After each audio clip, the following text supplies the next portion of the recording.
This is a News Center 6 special report.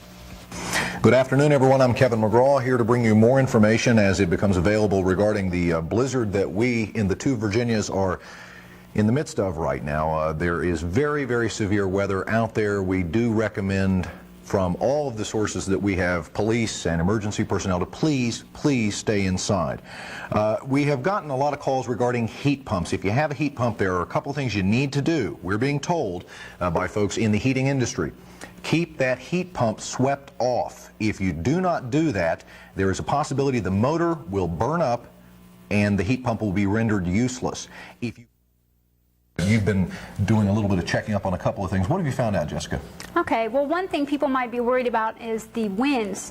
They're predicted 35 to 50 miles an hour, winds tonight. So some people might be concerned about how their homes are going to be holding up.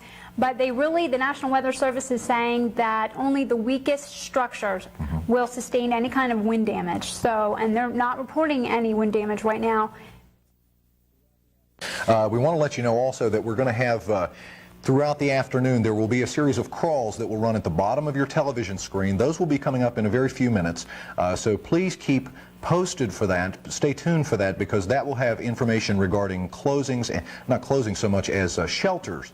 And also to let you know, regarding the shelters, if you need to get to a shelter, you will not have to go on your own. There are services and people in emergency agencies that will come and get you should you not have heat or whatever the case may be. So please stay tuned for that, because the shelter information will be running across the bottom of your screen throughout regular programming. One final thing, phone numbers. If you need information, if you need help, whatever the case may be, don't hesitate to call us. The number is 327-7071. That's the number in Bluefield, 327-7071. If you're outside of the Bluefield area, the toll-free number to call is 1-800-227-9882. That is 1-800-227-WVVA. This is a News Center 6 special report.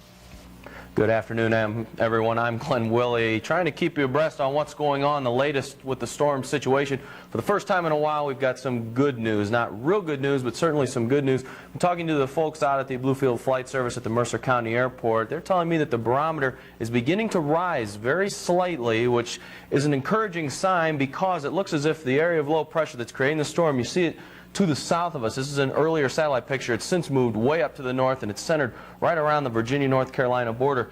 That's beginning to move slightly to the east, which is very good news for us. It looks like we may avoid a brunt of the storm. Certainly not anything to get real excited about. We're still expecting to see some more snow tonight, but it may not be quite as severe as we thought initially.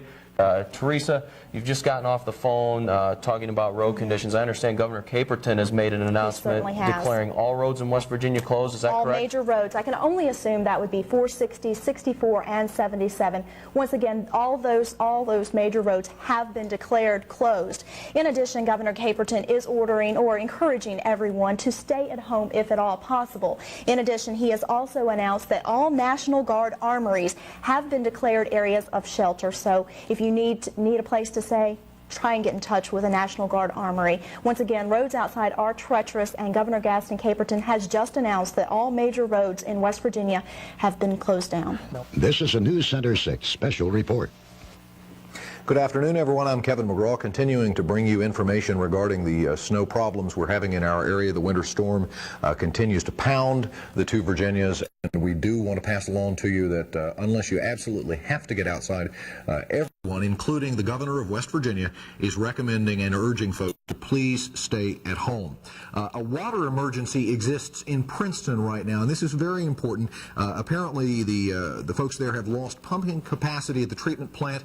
Customers in higher elevations are already running out of water. Now, here's what they're asking you to do for the folks in the Princeton area. Please use the water only in case of an emergency. Now, Barrett, you've been checking up on a number of things. You have some good advice to pass along to the viewers. What do you have? Well, what we're talking about today is power outages. A supervisor for APCO says the Bluefield area has not been hit with any major outages yet. I'll tell you about some others in just a moment. Snow will make any repairs difficult to take care of. Let's go ahead and take a look at some video now that was taken just a moment ago, so you can see how deep it is out there. You know, it's been snowing now for about 26 hours or so. Very serious situation. APCO is urging people to be patient. A power outage that would take 2 hours to fix might take 4 hours because of travel time getting there. Crews are standing by. Repair trucks are equipped with chains, gassed up and ready to go. Workers are just crossing their fingers that the winds don't pick up as predicted. As far as what you can do to prepare for an outage, keep flashlights or candles accessible where the whole family knows where those supplies are. You'll probably want to give some thought as to what you can eat or drink if you have no electricity tonight. Also, as conditions worsen, give your elderly friends or family members a call or even a visit if you're close enough to make sure they're all right. And if you have a kerosene heater, make sure it's ready to go, but be sure to follow the manufacturer's warnings and keep your place well ventilated. And if you have a heat pump, APCO says to be sure and keep snow from piling up around it, or you could experience some problems there as far as the motor burning up. There are some power outages to report. The Indian Mills area in Monroe County has about 25 people out of power, 60 customers in the Pageton and Bradshaw areas of McDowell County. Most other areas of the News Center 6 viewing area are experiencing just a few outages here and there. Early this morning, 1,500 customers in Grundy lost power for a couple of hours, but they've been taken care of. So, Kevin, you can see if things are already this bad right now, you can imagine what it'll be like later if the winds do pick up. That's right. Good information. Thank you, Barry. Again, we do have some phone numbers to pass along to you. Should you need help, should you need information about how to get help or where to turn, these are the phone numbers that you can call. The WVVA helpline number in Bluefield is 327-7071, 327-7071. The toll-free number, if you are outside of the Bluefield area, is 1-800-227-9882, 1-800-227-WVVA. Of course, we're going to continue to bring as much information to you as possible. The shelter crawls that you have seen throughout the day will continue to run so that should you need shelter, stay tuned to WVVA and you will see those crawls running across the bottom of the screen. They will provide you the information. We are also told that if you need to get to a shelter, try to contact those people and they will come and get you. Let the professionals handle that in an instance like this. The weather is very dangerous, very serious. There have already been 12 people who have died nationally from Florida on up the East Coast as a result of the effects of this storm. This is certainly no laughing matter at this point. We, again, will keep you posted with new information as it develops, and we will now take you back to your regular programming. Virginia State Police, following in the path of road crews, were a common sight all up and down Interstate 77 and 81. Authorities were hoping to reopen a 10-mile stretch between Bluefield and Wvva at noon today, but it wasn't until nearly 3 o'clock traffic actually began moving. The road was shut down along the West Virginia border last night around 8:30 after vehicles began slamming into one another. One of the biggest problems facing motorists is black ice, which is nearly invisible to the driver. It forms when daytime temperatures melt the snow across the roadways, and it freezes at night on the pavement. But today, transportation officials say both interstates are 80% clear, which should cut down on the problems associated with black ice. However, motorists should beware traffic continues to move at a snail's pace. Today, a trip from Bluefield to Wvva and back, which would ordinarily take about an hour, took more than 2 hours. In Wythe County, Teresa Hamilton, News Center 6. Many residents in our area have had to resort to digging and scraping out their own escape routes from the snowy, icy trap that's been locking them in for 4 days. Barbara Newmeyer wrote a letter to the Bluefield Daily Telegraph complaining that the city of Bluefield hasn't scraped her street, Woodland Drive. The Illinois native said she'd heard Bluefield was a wonderful place to live, but as a taxpayer, she found this very disappointing. Newmeyer's letter was written on February 26th. 2 weeks before this snowstorm. We made an appointment with Barbara Newmeyer and came out here to talk to her about her concerns about the way the city cleans off the roads. But when we got out here, we couldn't find the road to her house. We are working around the clock, but there's only so much we can do. City Hall has been flooded with thousands of calls complaining about road conditions, but City Manager Bill Looney says this situation is just more than they are literally equipped to handle. And it's just so deep and so heavy right now that our small trucks that we normally can easily handle a snowfall with just won't do the job. It takes them maybe 4 or 5 times as long to clear a street. Some West Virginia Department of Highways employees in Mercer County have been working 3 days straight. They're running 14 trucks, 5 graders, and 5 inloaders, trying to clear off the 500 miles of roadway in their jurisdiction. And hopefully the public will understand this. You know, when you got pregnant women or you're having people with heart attacks or somebody's dying, you've got to get these people out first. So therefore, we've got a little behind in that area, too. Campbell says they couldn't conquer 8 to 13-foot snow drifts and had one inloader stuck, so they had to carry a heart patient out on horseback. Most public works agencies are hoping to have roads clear by Thursday night. In Mercer County, Jaleel Albright, News Center 6. And the question, were we ready for this, continues to plague us. This week we will focus on whether we were on guard, starting tonight with the National Guard. We have come to associate their name with trouble. When we hear the phrase, the National Guard has been called out, we know things must be bad. But today, hundreds of people are thankful those troubleshooters were around.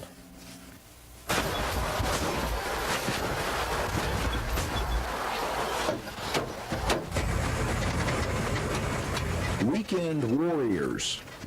That's what they're often called, and this weekend they were at war with the weather.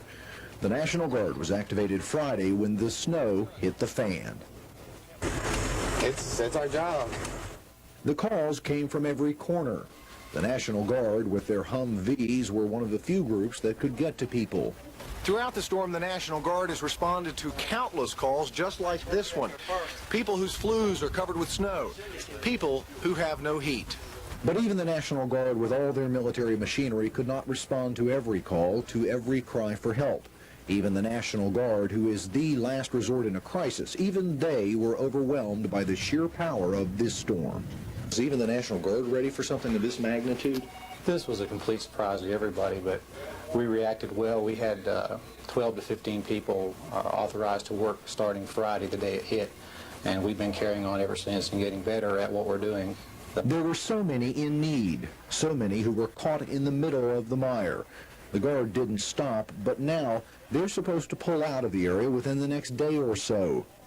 However, the flooding that may come our way may end up giving them another weekend war to fight. Well, one of the things we're finding out as a result of this storm is that in some cases, emergency services personnel were simply overwhelmed. Every county in our area has an emergency plan. Some reacted to the storm differently than others. All say there will be some changes as a result of the lessons learned. The blizzard of '93 will be remembered by a lot of different people for a lot of different reasons. For the men and women who work in emergency services, the blizzard of '93 will be remembered as the big test.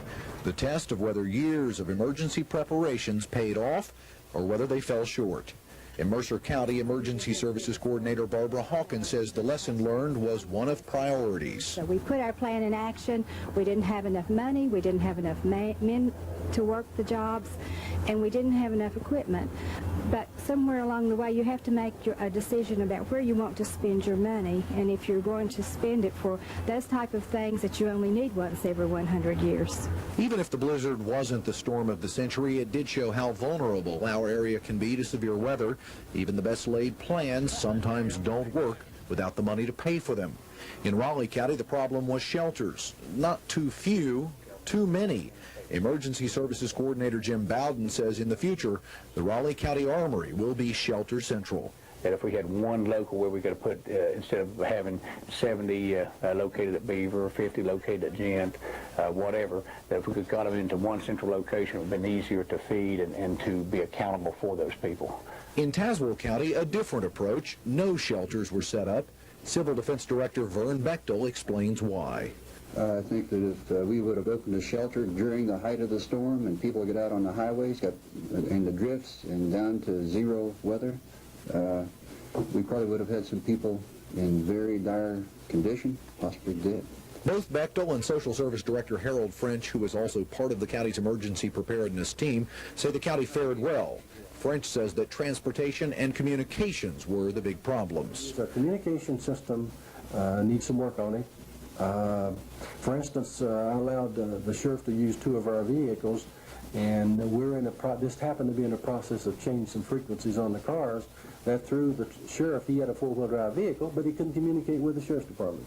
Meanwhile, with all the lessons learned from the storm, there may not be much time to pass along the valuable knowledge.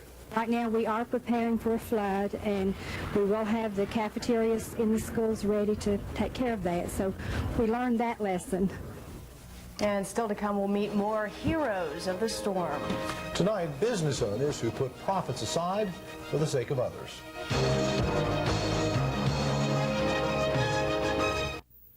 Now that the storm has passed, we're sharing stories of heroes who have made a difference. In this case, it was a coalition of business people who teamed up to make the going a little easier for stranded out-of-towners. Here's Jalita Albright with Heroes of the Storm. As the chilly winds whipped the snow around, more than 100 people hunkered down here at the Bluefield Salvation Army shelter. Oh, you should have seen it. They had mattresses here, mattresses there, mattresses everywhere. It was just like a camp out, you know. But tired travelers, many of them from Canada, would have been laying their heads on the hard, cold floor if it hadn't been for Max Kammer and his furniture store.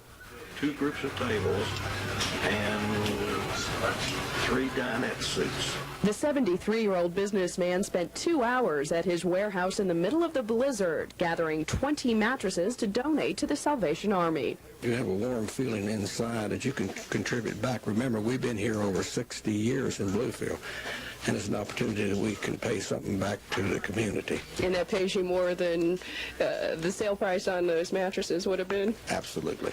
Yeah. And the Salvation Army found a good friend in its neighbor, Hardee's. The fast food restaurant donated 36 pounds of roast beef, 300 hamburger patties, and 30 salads. Acme Grocery Store also pitched in, donating, among other things, 50 gallons of milk, 20 dozen eggs, and 50 pounds of bacon. As we walked in with the food, you know, I could see that they were kind of relieved that they weren't going to be hungry anymore. You know, at least that was over. That made it worth the trip out in the snow and everything. The Salvation Army served more than 900 meals in all. The Salvation Army is already preparing for the weekend because they understand that when this mess melts, there is the strong possibility of flooding, and their help may be needed once again, and they'll be depending on the kindness of strangers and the heroic efforts of local business people. In Bluefield, Jalita Albright, News Center 6.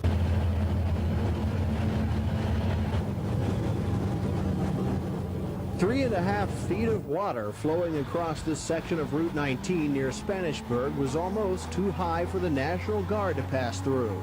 How deep does the water have to be before this can't make it? I've seen them push water with the headlights. Just have to be careful and know where the road is. The Guard and the East River Volunteer Fire Department teamed up to check on several neighbors in the low-lying areas near the Bluestone River. What we're doing today is we're trying to get in here between, there's road blockage about 4 different places.